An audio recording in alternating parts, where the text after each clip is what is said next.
everyone, Coach Melvin here for Minute to Learn It, and today's video, we're going to learn about determining stop loss and take profit orders. Alright, so here we have a gold chart, XAU/USD, and dito sa chart makikita natin, meron tayong target entry, and then we identify, let's say the support line. If the support line is right here, you want your stop loss to be lower than that para hindi siya madaling tamaan.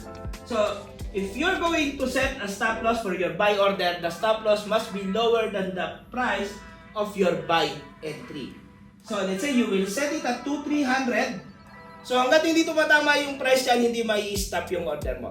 Alright? And you set the TP 2,340. So, let's say kasi dito madalas tumatama, if you set it too high, baka hindi tamaan. Alright, so the take profit should be a price higher than your buy entry. And if that's a sell entry, babaliktarin nyo lang. TP, lower than sell entry, and SL, higher than sell entry.